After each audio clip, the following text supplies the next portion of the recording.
Communist party of India کے قیام کے 100 سال کی تکمیل پر سی پی آئی ضلع کمیٹی کی جانب سے ضلع مستقل سدی پیٹ میں کامریڈ ایم پون کمار ضلع سیکریٹری کی صدارت میں عظیم الشان پیمانے پر یوم تاسیس تقریب منعقد کی گئی، جس میں سابق رکن اسمبلی حسن آباد سی پی آئی کی قومی قائد کامریڈ جاڈا وینکٹ ریڈی اور دوسرے قائدین نے شرکت کی۔ اس موقع پر خطاب کرتے ہوئے انہوں نے کہا کہ کمیونسٹ پارٹی آف انڈیا دنیا بھر کی تسلیم شدہ سیاسی جماعت ہیں جو عالمگیر سطح پر محنت کش اور مزدور طبقے کے مفادات کے تحفظ کے لیے سرخ پرچم تلے ہمیشہ بے لوث خدمات انجام دیتی ہیں۔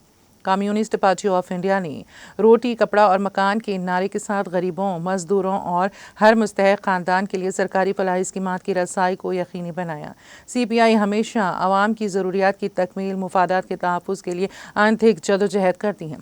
کامریڈ جاڈا وینکٹ ریڈی نے مظلوم اور محنت مزدوری کرنے والے افراد پر زور دیا ہے کہ وہ تنظیمی طور پر سی پی آئی کو مستحکم بنانے کے لیے پارٹی سے وابستگی اختیار کریں۔ کامریڈ ایم پون کمار ضلع سیکریٹری سی پی آئی نے اپنے صدارتی خطاب میں کہا کہ سی پی آئی مظلوم افراد کی آواز بن کر ابھر رہی ہیں۔ بلا لحاظ مذہب و ملت و جنس سیاسی وابستگی سے بالاتر ہو کر مظلوم اور ضرورت مند افراد کی پارٹی ہر ممکن حوصلہ افزائی کرتی ہیں۔ اس موقع پر کامریڈ جی ملیش، دیانت ریڈی، ونیش، مدھو، رامی ریڈی اور دیگر نے بھی مخاطب کیا۔ یوم تاسیس تقاریب میں ضلع کے مختلف مقامات سے سینکڑوں کی تعداد میں قائدین اور کارکنوں نے شرکت کی۔ اس موقع پر ضلع مستقل سدی پیٹ میں 100 سالہ تقاریب ریلی بھی نکالی گئیں۔